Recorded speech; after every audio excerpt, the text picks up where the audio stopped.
Hello everyone. आज 28 दिसंबर 2025 है और आज मध्य प्रदेश लोक सेवा आयोग ने एक और पेपर कंडक्ट कराया जिसका नाम है RTO SI का एग्ज़ाम। और उस पेपर का कंप्लीट एनालिसिस लेकर के मैं आपके सामने उपस्थित हूँ।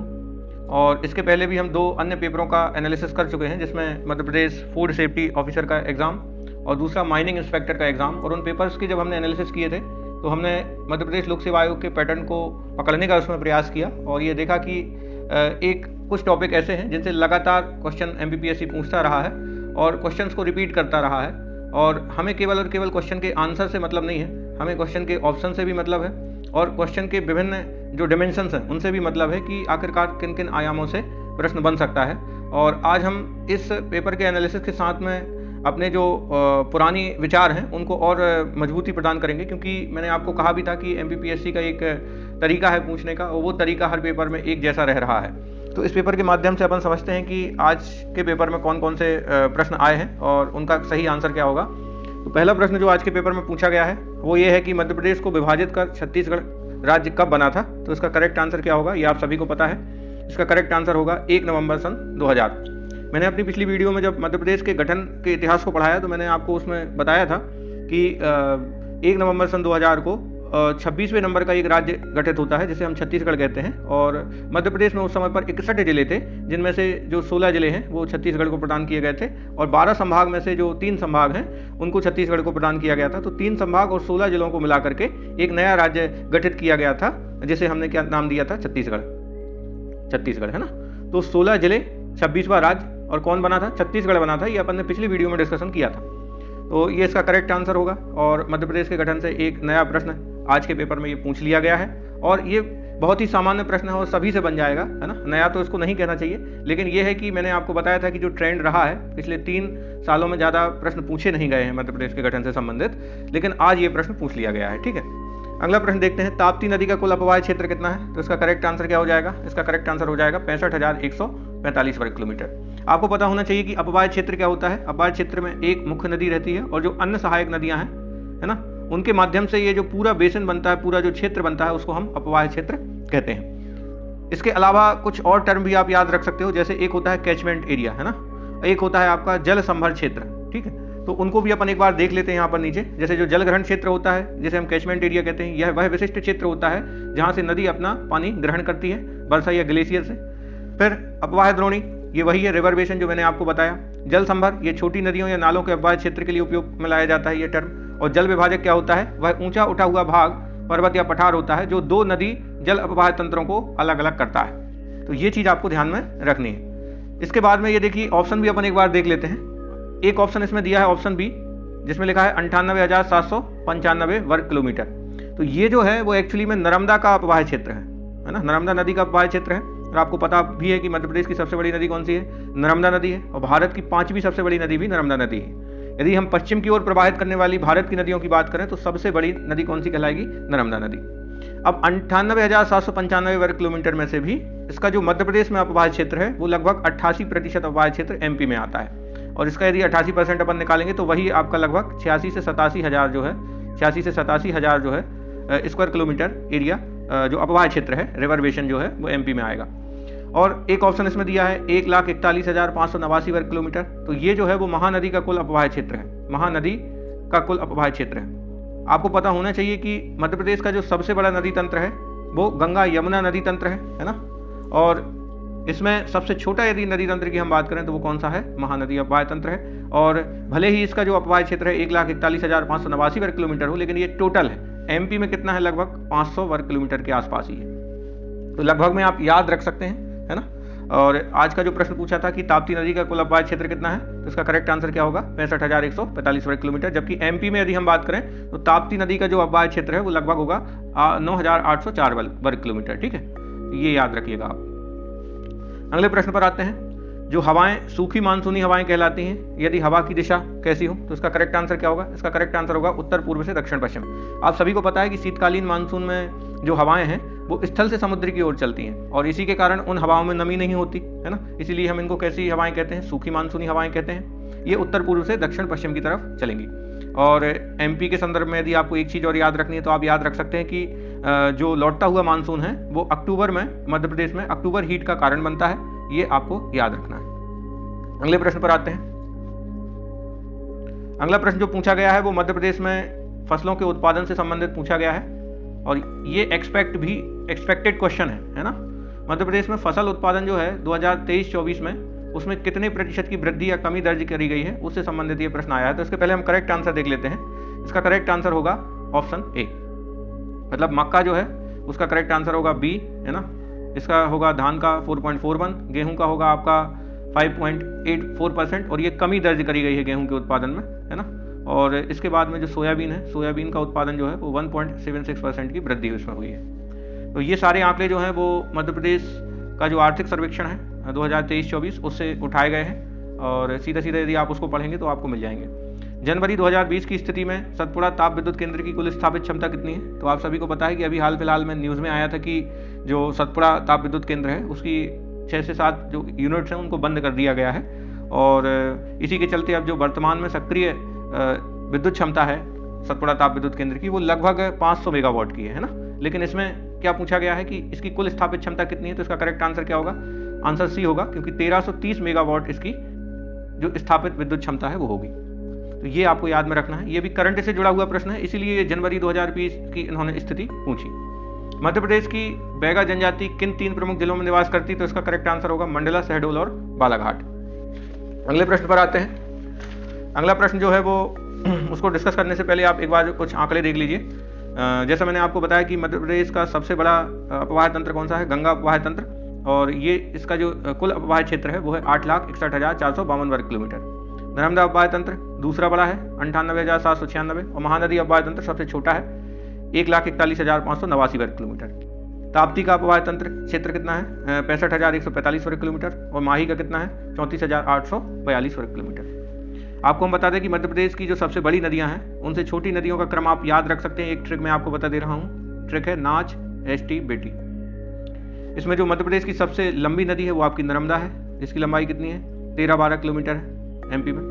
चंबल की 965 वर्ग किलोमीटर है, ठीक है, 965 किलोमीटर है ना। फिर इसके बाद में आती है सोन, फिर आती है आपकी ताप्ती, फिर आती है आपकी बेतवा और फिर अगली नदी है आपकी तवा, ठीक है।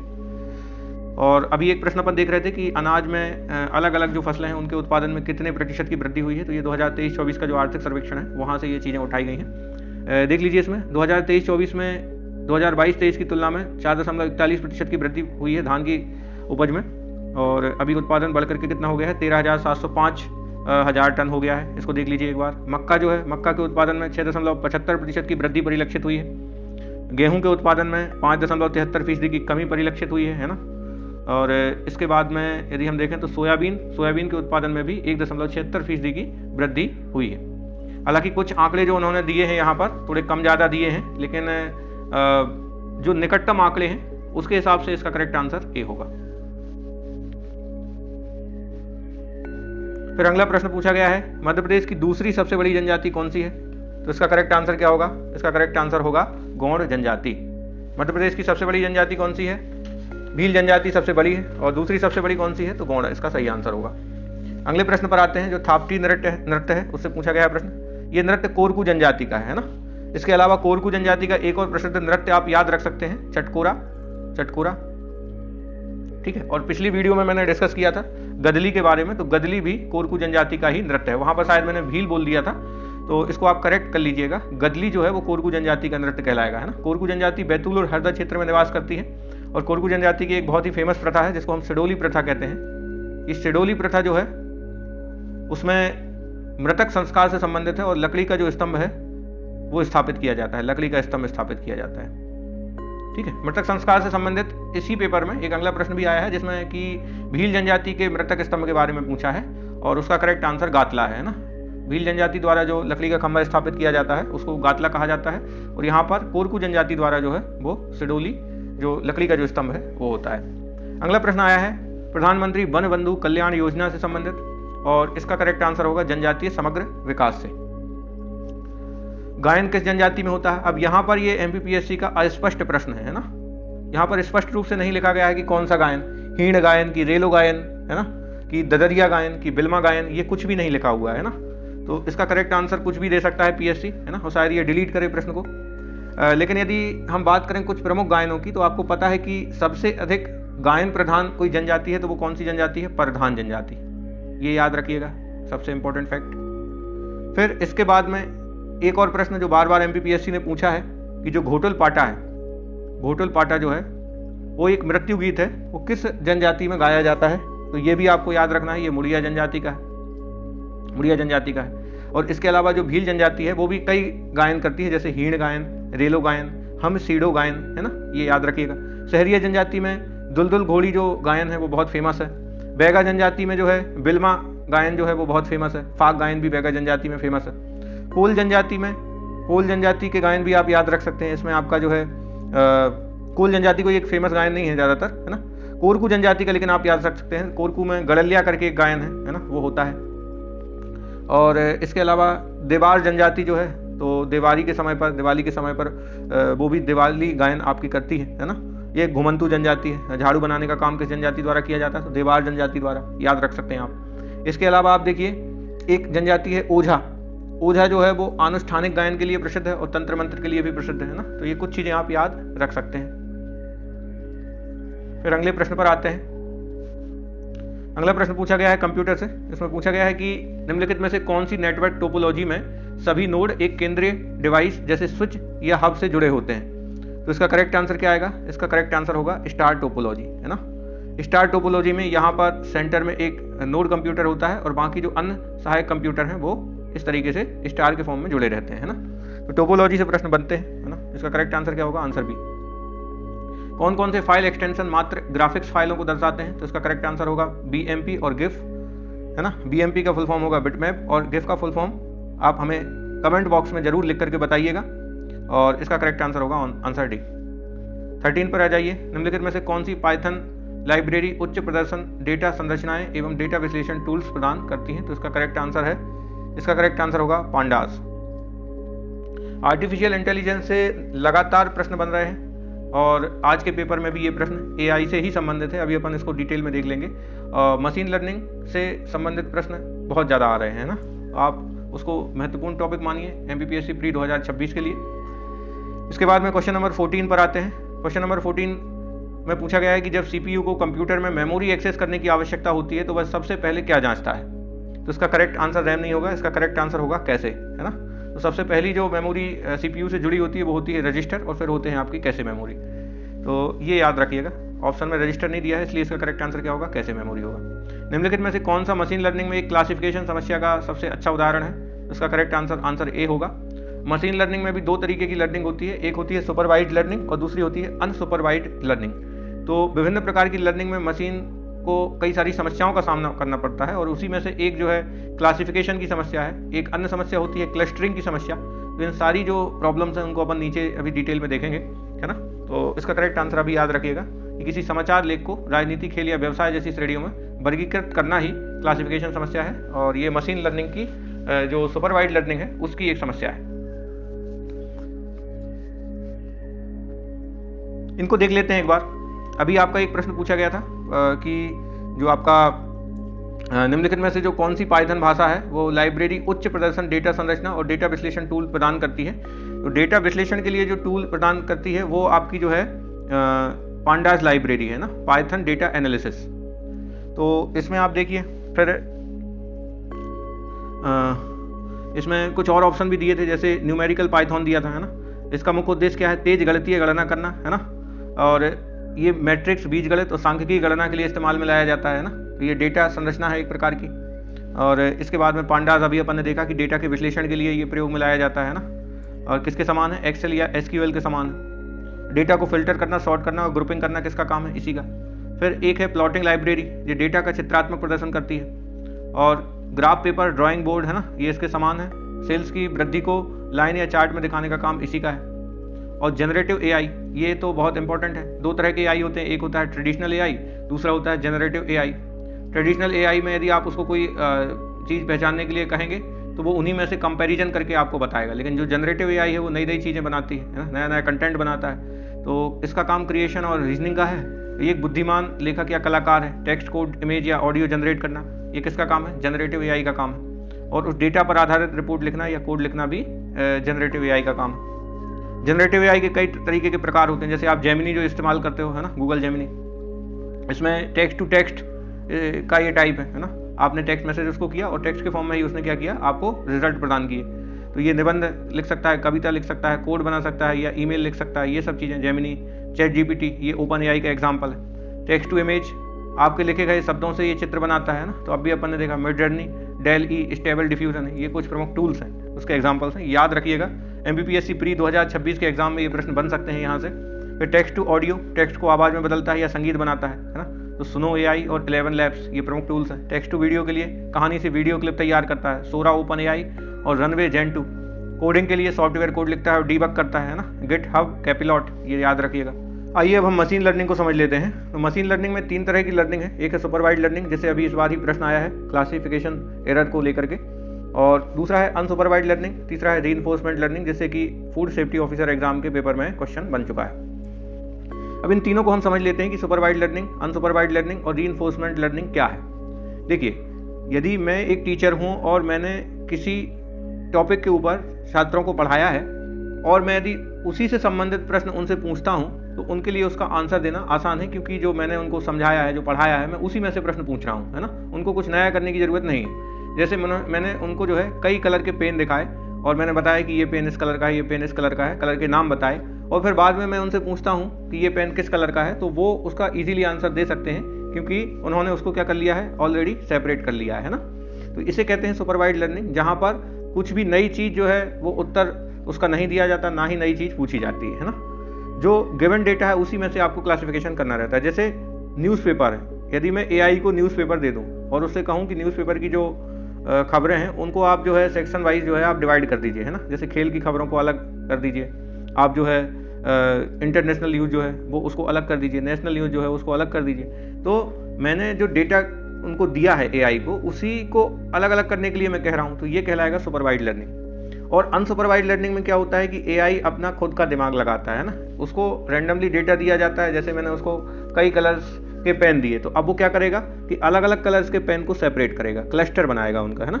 येलो कलर्स के पेन को अलग रख लेगा, ब्लू कलर के पेन को अलग रख लेगा, रेड कलर के पेन को अलग रख लेगा, और फिर इसके आधार पर जो नई चीज़ें हैं ना, नई चीज़ें हैं, नए कॉन्सेप्ट, नए विचार वो डेवलप करता है, और इसे कहा जाता है अनसुपरवाइज्ड लर्निंग। फिर तीसरा होता है रीइंफोर्समेंट लर्निंग। इसमें क्या है, इसमें जैसे हमने एआई से कोई प्रश्न पूछा, तो शुरुआत में एआई ने उसका जो उत्तर दिया, यदि वो उत्तर अपनी अपेक्षाओं के अनुरूप है ना, अपने पूछे गए के अनुरूप है, तो एआई को प्लस नंबर मिलते हैं, प्लस पॉइंट मिलते हैं, है ना। और ये रेड बल्ब आपका क्या हो जाएगा, जल जाएगा। दैट मीन्स एआई समझ जाएगा कि आपने जो पूछा हमने उसी का उत्तर दिया, और वो उसका अनुकरण बार बार करने का प्रयास करेगा, है ना। जबकि यदि हमने कहा कि नहीं, एआई ने आपने सही नहीं किया है, इसको और ठीक करें, इसमें और सुधार करें, तो एआई क्या करेगा, एआई उन गलतियों से सीखेगा और फिर उनको सुधार करके आपको जो जानकारी है वो प्रदान करेगा। इसे कहते हैं कि अपनी गलतियों से सीखना, है ना। जैसे आप साइकिल चलाना जब सीखते हो तो साइकिल से कई बार गिरते हो और धीरे धीरे करके आप साइकिल चलाना सीख जाते हो, तो एआई भी इसी तरीके से लर्न करता है। इसे कहा जाता है रीइंफोर्समेंट लर्निंग, है ना, जहाँ पर एआई यदि अच्छा काम करता है तो उसको प्लस पॉइंट मिलता है, यदि वो कुछ आपके अनुरूप नहीं करता तो उसको नेगेटिव पॉइंट मिलता है, और इसी से एआई सीखता है ना, इसी से एआई सीखता है और उसी के अनुरूप आपको फिर रिजल्ट देता है। इसे रीइंफोर्समेंट लर्निंग कहते हैं। मैंने पिछली वीडियो में भी बताया था कि इसमें 3 तरीके के रीइंफोर्समेंट आपके शामिल हैं, जिसमें एक होता है धनात्मक पुनर्बलन, है ना, पॉजिटिव रीइंफोर्समेंट, दूसरा होता है आपका दंड, और तीसरा होता है नेगेटिव रीइंफोर्समेंट, जिसको ऋणात्मक पुनर्बलन कहते हैं। ठीक है, अब मशीन लर्निंग के टाइप जो है सुपरवाइज्ड और अनसुपरवाइज्ड, ये देख लीजिएगा, है ना। इसी से जुड़ी हुई समस्याएं पूछी हैं। सुपरवाइज्ड लर्निंग की 2 समस्याएं प्रमुख है, रिग्रेशन और क्लासिफिकेशन। तो जब भविष्य की किसी संख्या या मान का अनुमान लगाना हो, वहाँ पर कोई गलती हो, तो रिग्रेशन कहलाता है, और क्लासिफिकेशन में मैंने आपको अभी बता दिया है ना। इसके अलावा अनसुपरवाइज्ड लर्निंग की कुछ और समस्याएं हैं, क्लस्टरिंग, डायमेंशनलिटी, रिडक्शन और एसोसिएशन। तो ये चीज़ें अपन और डिटेल में पढ़ेंगे जब एआई के ऊपर डिटेल में हम वीडियो बनाएंगे। तो स्टार टोपोलॉजी से क्वेश्चन पूछा जा चुका है। अन्य टोपोलॉजी क्या होती है, रिंग, बस, ट्री, मैश टोपोलॉजी, देख लीजिएगा इसको, है ना। सीपीयू से जुड़ी हुई प्रारंभिक मेमोरी कैसे मेमोरी है ना, याद रखिएगा। फिर इसके बाद में आते हैं हम अगले प्रश्न के ऊपर, question number 16। Question number 16 Abhir वंश से जुड़ा हुआ है, उसको घुमा करके उन्होंने पूछ लिया आभीर संवत। आपको पता है कि आभीर वंश जो है वो मध्य प्रदेश में बुरहानपुर क्षेत्र में था, है ना, प्राचीनतम राजवंश है, और इसके संस्थापक कौन है, ईश्वर सेन, है ना। आभीर संवत भी किसने चालू किया है, ईश्वर सेन ने ही चालू किया है, याद रखिएगा। क्वेश्चन नंबर 17 पर आते हैं। पाणिनि की अष्टाध्यायी में निम्नलिखित में से किसका उल्लेख आयुधजीवी के रूप में किया गया है? तो इसका करेक्ट आंसर मालव वंश होगा, है ना, मालवा वंश होगा। पाणिनि की अष्टाध्यायी केवल और केवल व्याकरण से संबंधित ग्रंथ नहीं है। पाणिनि की अष्टाध्यायी राजतंत्र और गणतंत्र से संबंधित भी है। राजनीतिक, सांस्कृतिक और भौगोलिक व्यवस्था के बारे में भी बहुत कुछ जानकारी देती है। और पाणिनि की अष्टाध्यायी में 3 आयुधजीवी संघों का वर्णन किया गया है। 3 आयुधजीवी संघों का वर्णन किया गया है। इसमें एक है आपका मालव, दूसरा है यौधे और तीसरा है क्षुद्रक। क्षुद्रक, है ना। तो इन 3 जनजातियों से संबंधित जो संघ हैं उनका वर्णन अष्टाध्यायी में किया गया है। और अष्टाध्यायी की जो सबसे महत्वपूर्ण विशेषता है वो आयुधजीवी संघ ही है, तो इसलिए उससे प्रश्न बनता भी था। और इसका करेक्ट आंसर क्या होगा आपका? मालव वंश या मालवा वंश। जबकि जो यहाँ पर कौल वंश दिया है ना, वो आपके कौलीय संघ से संबंधित है, कौलीय संघ से संबंधित है। फिर अगला प्रश्न देख लेते हैं। बुंदेलखंड का प्राचीन नाम क्या है? तो ये जेजाग भुक्ति इसका करेक्ट आंसर होगा, है ना। जेजा के नाम पर जेजाग भुक्ति पड़ा था।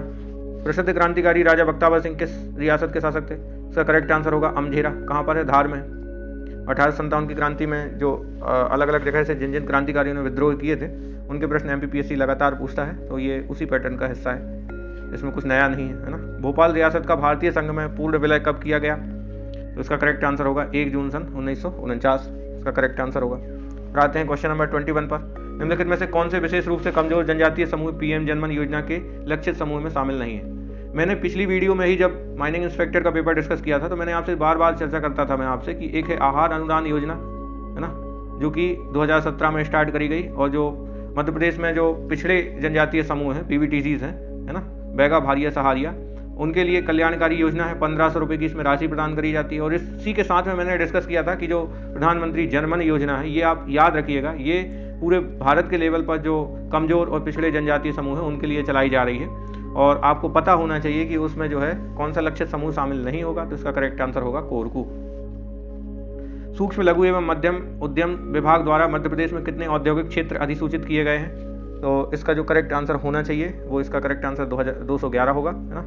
फरवरी 2024 तक की स्थिति पूछी है। मध्य प्रदेश के किस जिले में सिंगाजी थर्मल पावर प्रोजेक्ट स्थित है? तो इसका करेक्ट आंसर होगा खंडवा। अगले प्रश्न पर आते हैं, क्वेश्चन नंबर 24।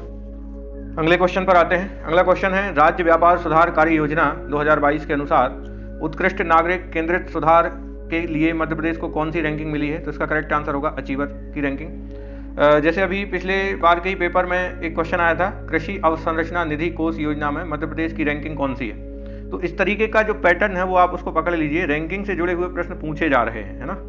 तो रैंकिंग वाले प्रश्नों को आप सेपरेट करके रखिएगा। MPPSC प्री में भी इस तरीके का एक प्रश्न देखने को जरूर मिलेगा। तो उसका करेक्ट आंसर क्या होना चाहिए? 24वें का आंसर अचीवर होगा। फिर बहुआयामी गरीबी सूचकांक से भी फूड सेफ्टी ऑफिसर एग्जाम में प्रश्न बना था, और इसमें भी आप देखिए तो ये प्रश्न बना है बहुत ही बेसिक लेवल का। इसमें पूछा गया है कि MPI के जो 3 आयाम है वो कौन कौन से हैं? तो इसका करेक्ट आंसर होगा स्वास्थ्य, शिक्षा और जीवन स्तर।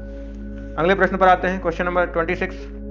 26वां प्रश्न क्या कहता है? मध्य प्रदेश शासन द्वारा देवी अहिल्या नारी सशक्तिकरण मिशन को सैद्धांतिक मंजूरी कब प्रदान करी गई? मैंने आपको बताया है कि मध्य प्रदेश सरकार का फोकस किस चीज़ के ऊपर है? ज्ञान के ऊपर है ना। गरीब, युवा, अन्नदाता और नारी सशक्तिकरण, तो इससे संबंधित योजनाएं आपके लिए बहुत महत्वपूर्ण है। इसका करेक्ट आंसर क्या होगा? इसका करेक्ट आंसर होगा जनवरी 2025। अगला प्रश्न एक और पैटर्न को रिपीट करता हुआ प्रश्न। पिछली बार अपन ने डिस्कस किया था जगदीश जोशीला के बारे में, और जोशीला से संबंधित प्रश्न आया था कि 2025 में इनको पद्मश्री सम्मानित किया गया है। ये प्रसिद्ध निमाड़ी साहित्यकार थे, उससे संबंधित प्रश्न बना था। और अब इस बार आप देखिए तो बुधेंद्र कुमार जैन से संबंधित प्रश्न बन गया। बुधेंद्र कुमार जैन को 2025 में पद्मश्री से सम्मानित किया गया। ये मध्य प्रदेश के किस क्षेत्र से संबंधित थे? तो आंसर आएगा इसका दवा। इसके अलावा भी मैं आपको बता दूं कि मध्य प्रदेश के 5 टोटल जो पद्मश्री विजेता हैं 2025 में, उनमें एक नाम जो है वो शैली होलकर का नाम है, जिन्होंने महेश्वर में हैंडलूम स्कूल की स्थापना करी थी। दूसरा नाम बुधेंद्र कुमार जैन है ना, जो कि सतना से है ना। इनके बारे में इस पेपर में आया है, यही क्वेश्चन है। और तीसरा प्रश्न जो है वो जगदीश जोशीला है ना, जो कि फूड सेफ्टी ऑफिसर या शायद उसके पहले के कोई एग्जाम में आया हुआ है, मुझे याद नहीं आ रहा है एग्जैक्टली, लेकिन ये प्रश्न पूछा जा चुका है। निमाड़ी साहित्यकार ये रहे हैं, इसको हमने डिस्कस भी किया है। पिछले आप एनालिसिस वीडियो उठाइएगा पेपर्स के, उसमें मैंने इसको डिस्कस किया है। और एक है भेरू सिंह चौहान, जो मध्य प्रदेश के महू से संबंधित है, कला से संबंधित है। और हरचंदन सिंह भट्टी, तो ये भी कला से संबंधित है। तो 5 जो टोटल मध्य प्रदेश के पद्मश्री विजेता हैं, उनके नाम आप याद रखिएगा। इसमें से मैं गारंटेड कहता हूं कि MPPSC प्री 2026 में एक प्रश्न आएगा, है ना।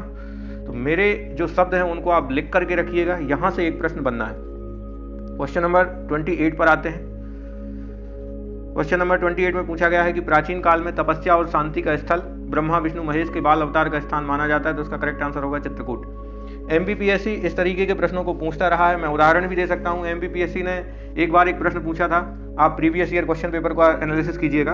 उसमें एक प्रश्न आया था कि मध्य प्रदेश में 7 सागर 84 महादेव और 9 नारायण की परिक्रमा कहां पर होती है, जिसका करेक्ट आंसर उज्जैन आया था, है ना। तो ये आप पैटर्न देखिए कि MPPSC इसी तरीके के प्रश्न पूछता है। MPPSC के पैनल में क्वेश्चंस बनाने वालों का जो ग्रुप है वो 2018 के बाद से बदल गया है, और आप देखिए कि 2018 के बाद से जो क्वेश्चन पेपर आपके बने हैं, है ना, बनाए गए हैं, उनमें एक समरूपता है। हर एग्जाम जो MPPSC कंडक्ट कराती है उसके पेपर के पैटर्न में सिमिलरिटी दिखती है ना, तो वो सिमिलरिटी लगातार हर पेपर में आपको देखने को मिलेगी। आपको करना क्या है, जो मैं बार बार आपसे कह रहा हूँ कि जो प्रश्न है, हर एक प्रश्न के कितने डायमेंशन बन सकते हैं या उससे जुड़ी हुई जो चीज़ें हैं वो आप तैयार करके जाइए। हर एक प्रश्न के जो ऑप्शंस हैं उनको आप तैयार करके जाइए, और आप पाएंगे कि यदि 100 क्वेश्चन किसी एग्जाम में आ रहे हैं तो आप लगभग 10 से 12 प्रश्न तो यही पाएंगे जो अपन यहाँ पर डिस्कस कर रहे हैं, है ना। या मैंने जो आपको तरकीब बताई है, आप उस तरीके से करोगे तो 10 से 12 क्वेश्चन आपको एज इट इज देखने को मिलेंगे। ग्लोबल इन्वेस्टर समिट की चर्चा कर लेते हैं, है ना। इस साल बहुत फेमस भी रहा है। 2025 को औद्योगिक वर्ष के रूप में मध्य प्रदेश सरकार बना रही है, तो इसका करेक्ट आंसर क्या होगा, 24 एवं 25 फरवरी 2025 में, है ना, ग्लोबल इन्वेस्टर्स समिट आयोजित किया गया। फिर अगला क्वेश्चन है, क्वेश्चन नंबर 30। मध्य प्रदेश शासन की मुख्यमंत्री कृषक मित्र योजना का संबंध किस विभाग से है ना। तो बड़ा कई बार आसान रहता है, लोग इसको सीधा सीधा किसान कल्याण और कृषि विकास विभाग लगा देंगे, लेकिन इसका करेक्ट आंसर नहीं है। इसका करेक्ट आंसर है ऊर्जा विभाग, है ना। और कृषि पंप कनेक्शन के लिए अनुदान 50% सरकार देती है, और ये ऊर्जा विभाग से संबंधित है ना। अगला प्रश्न है, दतिया राज्य की स्थापना किसने करी थी, तो इसका करेक्ट आंसर होगा भगवान राव। ठीक है, आपको पता होगा कि दतिया का किला किसने बनवाया था, तो वीर सिंह बुंदेला ने बनवाया था। और दतिया के बारे में एक चीज और आप याद रख सकते हैं कि इस किले पर आपका जो है क्या लिखा हुआ है, इस किले पर लिखा हुआ है न्याय मुकुट का हीरा है ना। तो ये लाइन भी आपके एग्जाम में पूछी जा सकती है ना। अगले प्रश्न पर आते हैं, उसके पहले ठीक है, इसको हम बाद में डिस्कस करेंगे, पहले हम अगले प्रश्न को डिस्कस कर लेते हैं। अगला प्रश्न है, रतौना आंदोलन मध्य प्रदेश के किस जिले में हुआ था, तो इसका करेक्ट आंसर क्या होगा, सागर। और फूड सेफ्टी ऑफिसर के एग्जाम में कसाई खाना आंदोलन पूछा गया था। जैसा मैं आपको बता रहा हूँ ना, आप पैटर्न समझने का प्रयास करिए। रतौना की जगह उन्होंने क्या पूछ लिया था, कसाई खाना। और वो आंदोलन कब किया गया था, 1920 में, है ना।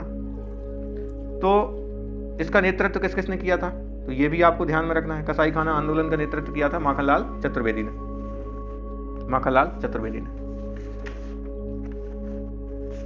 माखनलाल चतुर्वेदी ने, ठीक है। और अब्दुल घनी ने भी किया था, है ना। तो दोनों नाम आप याद रखिएगा। अगला क्वेश्चन है, भारत छोड़ो आंदोलन के समय ब्रिटिश सरकार ने रीवा के किस राजा पर हत्या का आरोप लगाकर उसे रीवा से बाहर भेज दिया, इसका करेक्ट आंसर होगा गुलाब सिंह। फिर अगला प्रश्न है, जनजातीय योद्धा ख्वाजा नायक की हत्या किसने करी थी, तो रोहिद्दीन नाम का जो मकरानी सरदार है उन्होंने पकड़ करके इनकी हत्या करी थी। और जो अंग्रेज था, अंग्रेज का नाम याद रखिएगा, कर्नल आउटरम। और एक फेमस जो युद्ध हुआ था कर्नल आउटरम के साथ में ख्वाजा नायक का 11 अप्रैल 1858 को, उस युद्ध का नाम याद रखिएगा, अम्बा पानी का युद्ध, है ना। 11 अप्रैल को मध्य प्रदेश सरकार जो है ख्वाजा नायक दिवस भी मनाती है। और ख्वाजा नायक जो है वो बहुत ही फेमस जो है विद्रोही रहे हैं एमपी से, है ना, 1857 की क्रांति के समय। अगला प्रश्न, गौड़ शासक हृदय साय द्वारा रचित पुस्तक हृदय कौतुक एवं हृदय प्रकाश किस विधा से संबंधित है, इसका करेक्ट आंसर क्या होगा, संगीत से। अगला प्रश्न जो है वो एमपी की पॉलिटी से संबंधित है। प्रश्न पूछा गया है कि मध्य प्रदेश विधानसभा के संदर्भ में कौन सा विकल्प सही नहीं है, तो इसमें आप देखिए 4 नंबर का विकल्प इसका सही आंसर होगा, क्योंकि ये करेक्ट नहीं है, बाकी के तीनों करेक्ट है।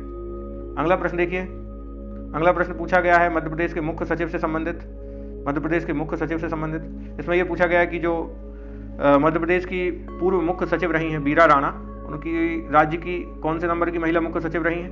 और दूसरा प्रश्न ये पूछा है कि उन्हें कितने माह की सेवा वृद्धि मिली थी। तो ये बहुत ही लॉजिकल प्रश्न है। यदि आपने मुख्य सचिव की लिस्ट को पढ़ा होगा तो उसमें आप देखिए केवल और केवल 2 महिला मुख्य सचिव रही हैं। जो मध्य प्रदेश की पहली महिला मुख्य सचिव थी उनका नाम था निर्मला निर्मला बुच, और जो दूसरी महिला मुख्य सचिव बनी है वो बीरा राणा बनी है। तो यहाँ पर तो कोई कन्फ्यूजन क्रिएट होना ही नहीं चाहिए, क्योंकि जो चारों ऑप्शन दिए हैं उनमें यदि आप केवल ये वाली लाइन बस देखोगे ना तो इसमें भी आपको आंसर मिल जाएगा ये वाला, क्योंकि दूसरे नंबर की क्या रही है वो महिला मुख्य सचिव रही हैं। तो यदि आपको दूसरा वाला ना भी पता हो ना तब भी आप इसका करेक्ट आंसर लगा देते। हालांकि उन्हें कितने माह की सेवा वृद्धि मिली थी, 6 माह की, है ना। तो ये भी अपन इसको डिस्कस करेंगे। थोड़ा सा मैंने ऊपर कुछ डेटा कलेक्ट करके रखा है, उसको अपन एक बार देख लेते हैं। ठीक है, यहाँ से देखते हैं। अभी करंट में यदि हम बात करें तो मध्य प्रदेश के वर्तमान मुख्य सचिव कौन है? श्री अनुराग जैन, और उनका कार्यकाल 1 अक्टूबर 2024 तक का था, लेकिन उसको बढ़ा करके पहले अगस्त 2025 किया गया और अब उनका कार्यकाल बढ़ा करके अगस्त 2026 कर दिया गया है। तो 1 वर्ष की जो है उनकी कार्यकाल में वृद्धि की गई है और केंद्र सरकार द्वारा। तो ये भी आप ध्यान में रखिएगा। बीरा राणा जो है इसके पहले थी महिला मुख्य सचिव, उन्होंने जो है लोकसभा चुनाव के कारण 6 माह का सेवा विस्तार मिला था, यही प्रश्न आपका बना भी है।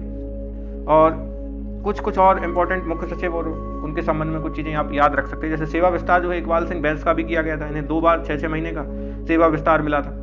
गोपाल रेड्डी ये सबसे कम कार्यकाल वाले मुख्य सचिवों में से एक थे, है ना, उसी समय के लिए ये मुख्य सचिव रहे। ये देखिए 16 मार्च से लेकर के 24 मार्च 2020 तक, कमलनाथ सरकार गिरने के बाद ये हटाए गए थे। सुधीर रंजन मोहंती कमलनाथ सरकार के समय नियुक्त हुए थे। 2013 के समय पर विधानसभा चुनाव के मुख्य सचिव कौन थे? एंथनी डीसा थे, ये ध्यान रखिएगा। परशुराम जी को भी सेवा विस्तार दिया गया था, है ना। तो ये कुछ नाम आप याद रखिएगा। इसके अलावा मध्य प्रदेश की पहली महिला मुख्य सचिव का नाम याद रखिएगा, निर्मला बुच। ठीक है। भोपाल गैस त्रासदी के समय पर जो मुख्य सचिव थे वो कौन थे? तो श्री ब्रह्म स्वरूप। ये आपका एग्जाम में क्वेश्चन बन सकता है। प्रसिद्ध प्रशासक और लेखक कौन थे? आरपी नरहोना। और दूसरा कार्यकाल किसको दिया गया था? आरपी नरहोना को ही, है ना। तो ये सब नाम आप याद रखिएगा। मध्य प्रदेश के पहले मुख्य सचिव थे श्री एच.एस. कामत। तो अभी के नाम याद रखिएगा। वर्तमान में जो मुख्य सचिव है अनुराग जैन। निमाण का रॉबिनहुड किसको कहते हैं? भीमा नायक को। टांट्या भील भारत का रॉबिनहुड कहलाते हैं, ना। भीमा नायक जो है वो बड़वानी से बिलोंग करते हैं, टांट्या भील खंडवा खरगोन से। ख्वाजा नायक के बहनोई थे कौन? भीमा नायक, है ना। और उन्हीं के साथ में उन्होंने अम्बा पानी का युद्ध लड़ा था। उनकी मृत्यु हुई थी पोर्ट ब्लेयर में 1876 में, जबकि टांट्या भील को जबलपुर में फांसी दी गई थी। और समाधि कहाँ बनी है? पाताल पानी इंदौर में। अंग्रेजों की नाक में दम करने वाले एक गुरिल्ला योद्धा, गुरिल्ला पद्धति के जानकार थे, है ना। अनुराग जैन के बारे में मैंने आपको बता दिया है। अगले प्रश्न पर आते हैं, क्वेश्चन नंबर 38। ठीक है, थोड़ा सा वीडियो लंबा बन रहा है, लेकिन आप यदि इसको कंप्लीट वीडियो को देखोगे तो आपके बहुत सारे फैक्ट कवर हो जाएंगे, है ना। क्वेश्चन नंबर 38 पर आते हैं। मध्य प्रदेश ने जनजातीय क्षेत्रों की पंचायती राज व्यवस्था के अंतर्गत नवंबर 2022 में जनजातीय गौरव दिवस के अवसर पर अपने वीजा नियमों को की उपस्थिति में अधिसूचित किया है ना। तो इसका करेक्ट आंसर होगा राष्ट्रपति और राज्यपाल की उपस्थिति में। आपको पता होना चाहिए कि जो पीसा एक्ट है 1995 का एक्ट है, भूरिया समिति की अनुशंसा पर लाया गया था और ये ग्राम सभा को सबसे शक्तिशाली संस्था के रूप में दर्जा प्रदान करता है। इसमें ग्राम सभा की शक्तियाँ जो है सबसे अधिक होती हैं और ये भी पैटर्न का हिस्सा है। आप देखिए पीसा एक्ट से लगातार MPPSC ने प्रश्न पूछे हैं, है ना। तो कोई नया प्रश्न नहीं है। 39वां प्रश्न देखिए, पिछड़ा वर्ग आयोग से संबंधित कौन कौन से कथन है, उन पर आपको विचार करना है। तो 340 में पिछड़े वर्ग की दशाओं के अन्वेषण के लिए आयोग की नियुक्ति का प्रावधान है, बिल्कुल करेक्ट है। 1953 में जो पहला OBC आयोग बना था राष्ट्रपति के आदेश पर, वो कालेलकर की अध्यक्षता में बना था, ये भी करेक्ट है। तो दोनों करेक्ट हो गए, इसके सही आंसर 1 और 2 दोनों होंगे, है ना। ये नहीं होगा, ये 1 और 2 दोनों करेक्ट होंगे। 338 में जो है वो SC की परिभाषा है, SC आयोग है। 338A में जो है ST आयोग है और 338B में OBC आयोग है, ये भी आप याद रखिएगा। क्वेश्चन नंबर 40 पर आते हैं। पर्यावरण संरक्षण अधिनियम 1986 पूरे भारत में कब लागू हुआ? लागू होने की तिथि पूछी है ना, ये भी बहुत इजी क्वेश्चन था, 12 नवंबर 1986। और राजपत्र में प्रकाशित होने की तिथि क्या है?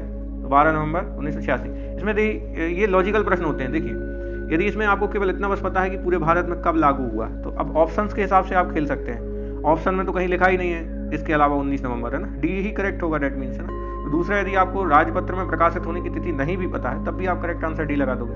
MPPSC इसी तरीके से घुमाता है। गातला प्रथा देखिए किस जनजाति से में प्रचलित है? तो करेक्ट आंसर क्या होगा? भील जनजाति। गातला मैंने आपको बताया था कि मृतक स्तंभ होता है इनमें, है ना। मंडो मृतक स्तंभ भी आपका जो है ध्यान रखिएगा। भील जनजाति की चित्रकला से संबंधित प्रश्न फूड सेफ्टी ऑफिसर के एग्जाम में पूछा। तो आप देखिए कि लगातार भील और गौंड जनजाति से प्रश्न बन रहे हैं MPPSC में, है ना। और जनजातियां आपके लिए बहुत सारे नंबर दे करके जाएंगी यदि आप अच्छे से उनको तैयार करोगे तो। जनजातीय योद्धा भीमा नायक किस क्षेत्र से संबंधित है? करेक्ट आंसर होगा निमाड़। निमाड़ का रॉबिनहुड किसको कहा जाता है? भीमा नायक को ही।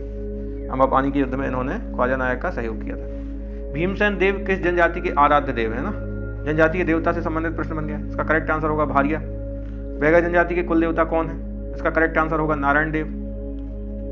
वन अधिकार अधिनियम 2006 मुख्यतः किस उद्देश्य के लिए बना है? तो आपका करेक्ट आंसर होगा अनुसूचित जनजाति और अन्य परंपरागत वन निवासियों के अधिकारों को मान्यता देने हेतु।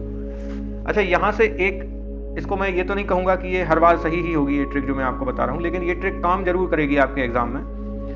MPPSC में यदि कोई प्रश्न आपसे नहीं बनता है तो आप ये जरूर देखें कि सबसे लेंदी ऑप्शन कौन सा है, और अधिकांश बार ये सही होता है ना। खासकर जो प्रश्नों के उत्तर आपको बिल्कुल भी नहीं पता है तो वहां पर आप ऐसा कर सकते हो। जैसे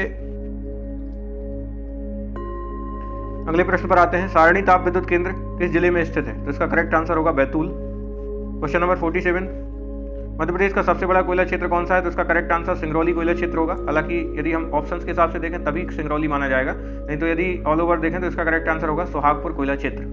मध्य प्रदेश में मैग्नीज उत्पादक तिरोड़ी क्षेत्र किस जिले में आता है?